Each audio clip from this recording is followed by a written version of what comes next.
Let's see. Well, let's start. This is authenticity in the age of AI. So I have a couple screens that I'm looking around. So a couple of my notes are on one side. Another part's here. Oh, let's see, David, you're working on a newsletter content. Excellent. I actually should start having a newsletter. I subscribe to a lot of newsletters, and one thing that I've done because I have so many is I now have at least 20 or so newsletters that I have ChatGPT condense them down into actual, like the most important things that I can talk about or what's going on. My voice is choppy. My video is choppy. Okay. My video is coming from my Osmo Pocket 3. Hopefully it's going to get better. It worked the last couple of times. So hopefully, let me try something else. Let's see if does that help? Hopefully that helped. I clicked a button and maybe that should work. Actually, it's recording also too on my Osmo Pocket 3. So hopefully that's going to make things better. But yeah, it's kind of what I do is I get a bunch of like newsletters, put it all into ChatGPT, and then I condense them and then just figure out which is the most important ones. And that way I'm able to figure out what's trending and what's new when it comes to AI. But when it comes to our topic today, authenticity in the age of AI, let me just see if anyone has any questions. Enable. Okay, so a lot of people fear using AI because it's going to make us sound really robotic.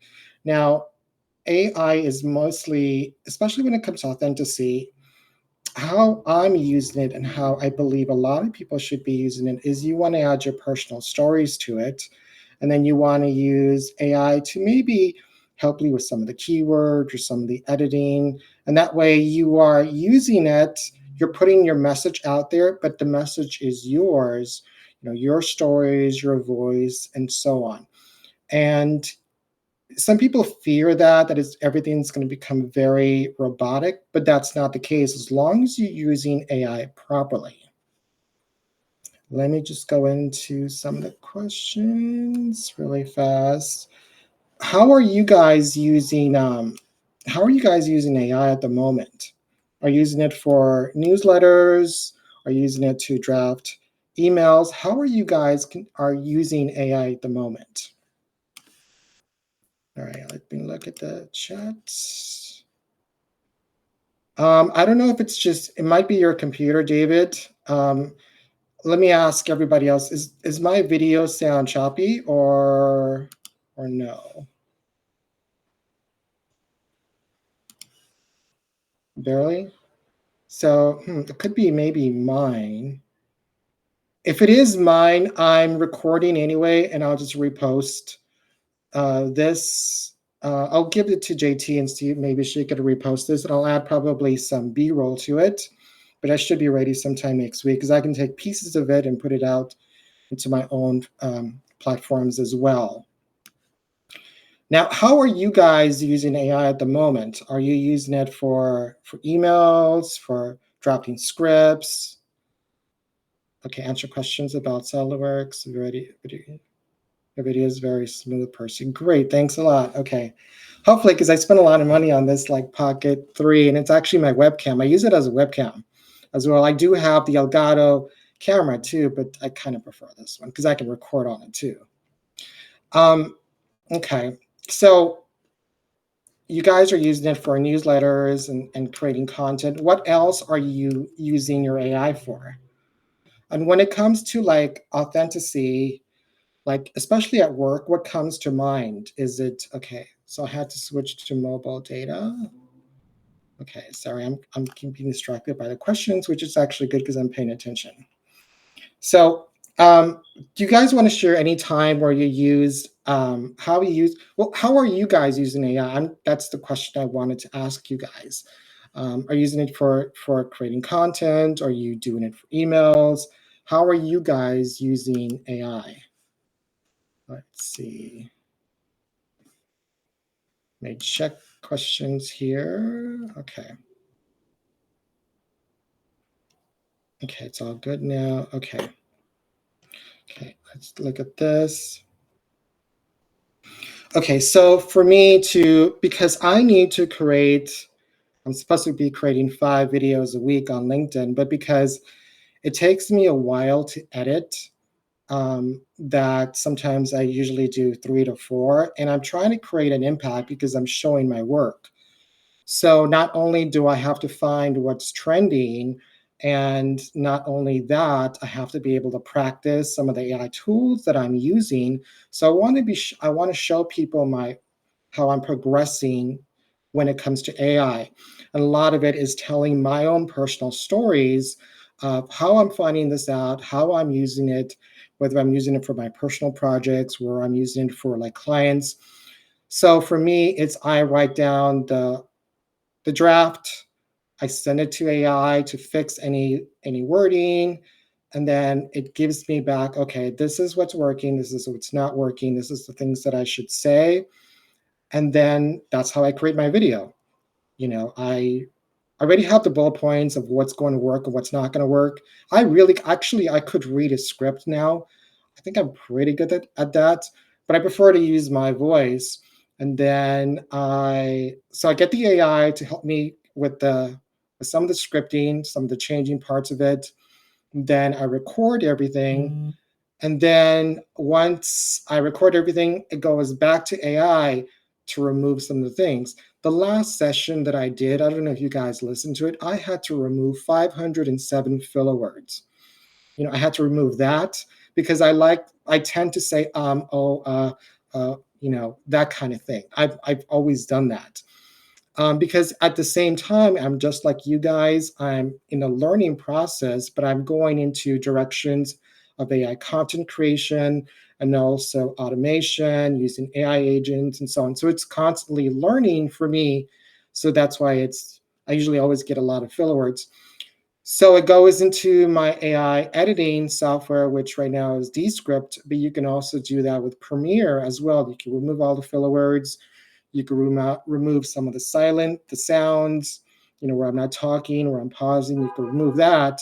And then from that, after I use AI to edit that, now I used to do that before, and to remove 507 words, that took me probably a day and a half, doing it 2 or 3 hours a day.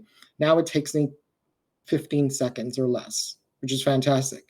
Then I use AI for either Descript or some of the other ones, and I just put it out to different platforms as well.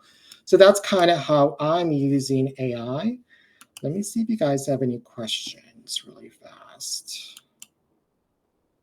Okay, I don't see any questions. Okay, but I see that people are using it for web-coded dashboards for LinkedIn Analytics, creating podcasts, using PDFs. The vibe-coded dashboard for LinkedIn Analytics. Have you guys heard of Supergrow? I'm kind of curious about that software that's supposed to help with LinkedIn. But that's kind of one of the things that I was going to try out sometime next week. Okay. So now for you guys, what's one story? Well, I need to look at my questions really fast because authenticity is kind of short, and I want to make sure you guys are getting the best part of this. Um, okay. So what's one part you guys feel that using AI you lose your human voice? Have you guys ever encountered that? um, where you started using AI just to make things easier, but when you did it, you somehow lost your actual voice and your own story. Have you guys encountered that at all? Checking questions. Let's see answers. Okay. I'm gonna get Tanya. I just saw yours. I'm gonna get yours just 1 second. So when I first started using AI, um, because I have to create 5 videos a week. So I thought, okay, maybe I could just do 4 of the stories on my own, then maybe I can use AI as a teleprompter. And I told it to, hey, I'm doing these restaurant reviews for a client, and I'm using, I don't know where my meta glasses are. I'm using my meta glasses to do a lot of video. You know, write this story for me. And it gave me a draft, and I was saying it, and I was like, well, this does not sound like me. This sounds awful. So I was saying it, but I'm like, well, that's not me. So I had to stop doing that. And now it's just become much more authentic for me to use my own voice. Okay, now I'm going to get to Tanya's question really fast. It says, okay, so Tanya says, I let to remove filler words as I get more disciplined to stop using them as much. What's the name of the AI software you use to remove the filler words? And what's the name of the camera you're using again? I want to invest in reliable tools. Okay, so there's two softwares. One of them that I use all the time now is Descript. So I forgot what the price is. I think it's $30 or $35. But if you're a student, I believe you get it for $5. But I think you get 4 hours of time though. But with Descript, you can. So I can record this now with this camera, which this camera is the Osmo Pocket 3 camera.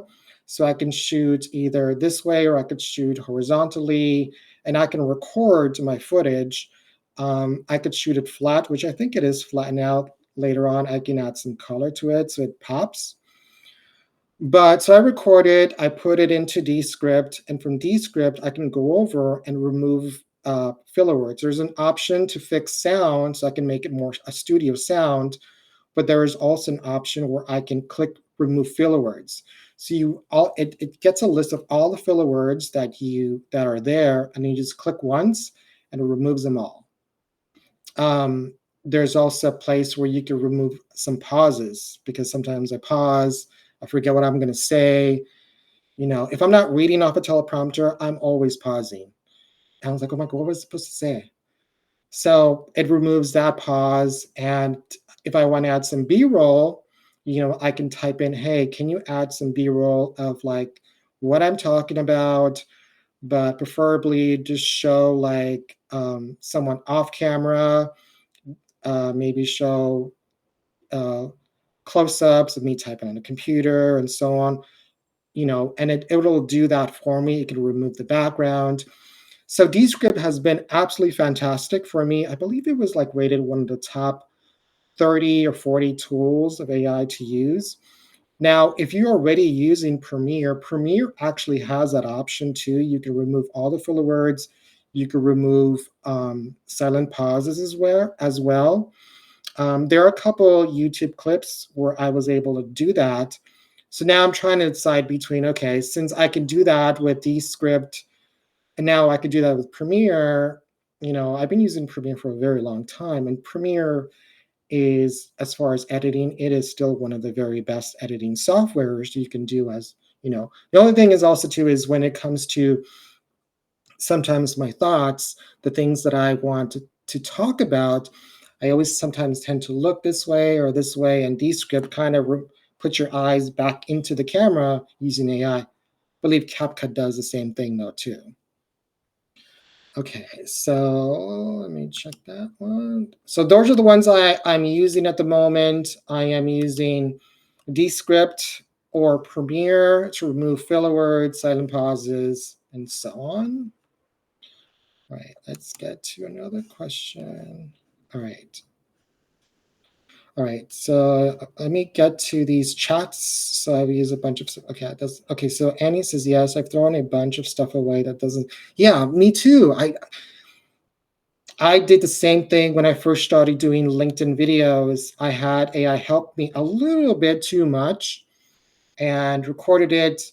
Number one, I didn't like my voice because I tend to have a higher pitch voice when I'm nervous, and I don't know, it's always been like that. It's supposed to relax other people. It's kind of like a sales tactic, I guess. Someone told me about that because it just relaxes people. Other people, not me though. But yeah, I recorded it, and then afterwards I listened to it. I was like, well, number one, I don't like my voice. Number two, it does not sound like me. So I had to re-record everything. Now it's just my voice, and and if it doesn't come out great, it doesn't matter. I just post it anyway. So yeah, that's kind of what I do now. So let's see. And then Tony says, I haven't lost my voice when using AI as I read to make sure it reflects my voice. That's perfect. I mean, I had to learn how to do that, and it took me several weeks to do that. Okay, I push back if it doesn't sound like me and engage in a few iterations until we arrive in a draft that I'm happy. Yeah, me too. That's exactly what I do. That's perfect. Okay, let me look at the questions really quickly. Okay. So David Wong says, is LinkedIn storytelling different than YouTube? I know YouTube is longer. So yes, it is. LinkedIn, I believe you have a shorter time to get people to respond or engage because it's different than that's going to be a filler words, all that things that I just did with my mouth.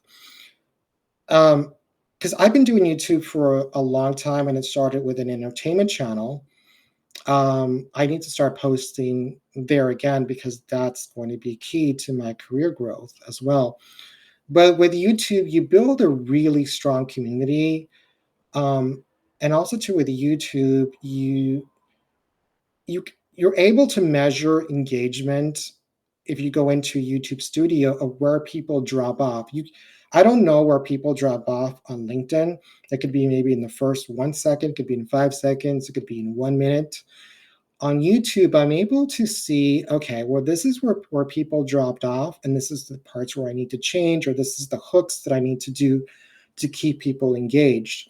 So what I'm going to start doing is I'm going to create a separate YouTube channel that's different from my entertainment channel.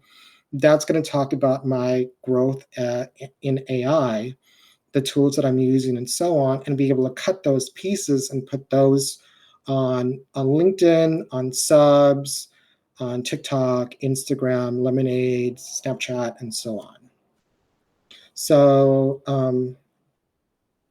yeah, I mean I'm always on YouTube. I think YouTube is my Netflix type of account. I just use it all the time. I learn so much from YouTube. There's so much great information on YouTube for AI. All right, let's see. Okay, if I'm missing any questions here. Okay, got that one. Okay, answered. All right, I answered pretty much almost all of them, I think. Okay, cool.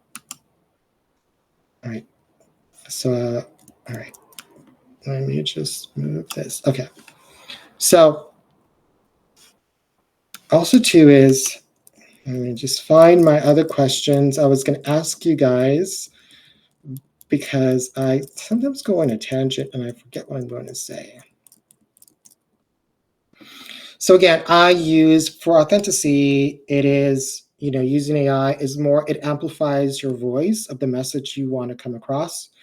And I think that's really important, especially now, because you want to develop your own personal brand. And if you're building your personal brand through LinkedIn, YouTube, and so on, you want to use your authentic voice because the worst thing you could do is sound robotic. And that's what, there's no point to doing something that's where you sound kind of robotic. Okay, let's see. Okay, so Sylvie says, I missed this part. Okay, so programming with AI is double-edged sword. Yeah, it kind of is. Yeah. It definitely is that, especially if you're in a learning process, and for me, it's growing as a content creator and being authentic. So, one thing I have to say this because if you look at my LinkedIn profile, it says AI generalist, and yes, I know how to use Runaway. I know how to use Nano Banana and other like content creation software automation. Kind of learning a bit from that, but now I thought, okay, I need to take AI generalist down, but I don't because even though I know how to do that, I can't say I'm a full expert of doing that yet. So I'm going to kind of go back to my banner and change that to AI content creator. Journalist is kind of my goal of what I want to do. I think I have the content creation.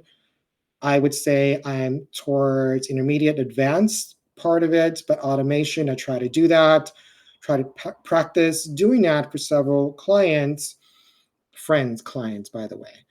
not actual real clients. So I could learn how to do that, and it took me a long time to figure out a couple softwares. You're building a place where it's what's the word I was that it's almost like a converter where it's like a hub where all the AI agents are. So I had kind of trouble doing that. I was using Atlas AI, which is great for phone calls and so on, and had a little bit of trouble with that. So I'm going to kind of downgrade from AI generalist to AI content creator for now. All right, let's check the chats. All right, David says a temptation to use AI for everything but creativity should stay with humans. I ask AI, ask me questions, and create an artifact, but with my tone and voice. Yeah, me too. That's kind of what I do too. I'm always asking it questions. I'm always asking it things about my resume, my work. I use AI sometimes to do mock interviews. I've said, AI, I'm doing it, pretend to be, ask me 10 questions, pretend you're Steve Jobs, take his personality. Sometimes he can be he can have a lot of sarcasm in his voice and so on, especially for a job. Pretend I'm interviewing with him, and it takes that role. So I'm able to, and if I'm able to answer questions and impress the AI pretending to be Steve Jobs, kind of helps me with mock interviews for like if I were to interview somebody else for real. Let me just check the questions really fast. I think I'm gonna have a lot less filler words this time because the more I do this, the more confidence I have talking about AI. I can create a lot of content now from AI, different softwares, but to talk about it is a little bit different. Okay, let's see. I got that. Okay, I think I answered almost every single question here. Let me go back to the chat.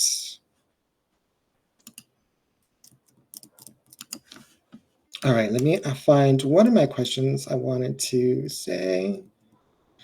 Seriously, AI and authenticity is really short. I wanted to add a different subject, but I thought this was also important.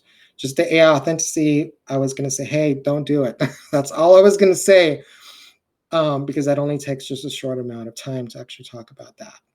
But I'm glad you guys are building your voice in it, because that is important. Is we have to use AI as more as a creative partner than a crutch, because it's our stories that are valuable out there, our shared lives, our experiences, and just use AI just to help us with that. That's all, to amplify our voice. All right, let's see. Any questions so far? Okay. So what AI tools are you guys using, by the way? I'm curious to know. I kind of want to experiment with Supergrow, which is supposed to help LinkedIn. I attended a seminar and he talked about Supergrow being pretty good for that. And yeah, I'm going to experiment with that next week and see how it is. I won't be on next week. I'll be on afterwards. I can talk about some of the things that I've learned, some of the software that I'm using, and so on. Okay, let me check and see if there's any more questions here. Okay, another one you could consider using is also CapCut. CapCut does have a teleprompter. If you need a teleprompter or bullet points to talk about what you need to, it has a way to, if you're looking down like on your phone, it has an AI to remove your eyes so that you're looking on camera as well. But that allows you to tell your story. I don't think it's able to remove filler words yet. Maybe in the future it might, but at the moment you can't. But at least some of my editing I do on mobile on my phone. If I'm at a restaurant or so on, and I just want to do a quick edit, I'll use CapCut for that. Or you can always use Premiere. Now, Premiere is free now. Premiere released a app for mobile. And it's pretty awesome. There's a lot of things you could do on Premiere that makes things so much easier than CapCut. And yeah, that's another tool you can always use. And if you use Premiere on the mobile, you can, as a rough cut, you can always make some changes on the desktop as well. Okay, I'm checking any questions. Okay, so Sylvia, ChatGPT, good for SolidWorks and programming. Yeah, Perplexity is awesome. Yeah, I'm using Perplexity as well. Okay, so David, you seem to be, you're going with for the generalist as well. Is that because you're using ChatGPT, Claude, Gemini? Gemini I use for YouTube all the time. Gemini is because it's so connected. It's Google anyway, so it really helps, especially if you're posting. You're going to be doing video for on YouTube. Then Gemini is awesome to do. Google Notebook, LM, yeah, I do that. I use those as well. Wow, you guys are pretty good using a lot of AI tools already. Let me check the questions. Okay. Okay. So I see no more questions, or we're 2 minutes away before I get shut off. So we'll do any last questions or anything for 1 minute. If you need to find me, you can go to LinkedIn, Percy Leon. I'm always there. If you need to find me, you also can go to YouTube. I have an entertainment channel. It's actually it's a vampire channel. That's how it started. It went to 18 million views. Haven't posted in a while. I'm going to start doing so. I need to work on that. But that's going to be more of my portfolio storytelling um, channel, um, where it's going to allow my extra creative side back into that. Okay, let's see. Okay, let me check. In the future, can you speak about data security? I can do that. I will. Yeah, I can do that in the next time we talk about that. Yeah, I think you mentioned that one time about security before, and yeah, I'll bring that up then on the next one that we talk about. Yeah, so I'll be on in not next week, but the following week afterwards. It's 1 minute till we are gone. Just double checking any questions at all. Okay. And send me a message if you want on LinkedIn. I'll follow you guys if you follow me too. And yeah, and I'm there to help. Also, subscribe to me at Subs if you want. If you need any help with any content creation whatsoever, I'm at Subs, and I'll be posting my content there as well. All right, and I think that is all because I'm gonna get cut off any second now. I will see you guys in 2 weeks, and yeah, create your own personal stories on LinkedIn, on YouTube, and so on. You can send me links if you want, and I will see you guys next time. All right. Oh, wait, I'm going to wait for because Tawny is typing. All right. Thank you, Tawny. Thank you, David, Sylvia. See you guys later. Bye.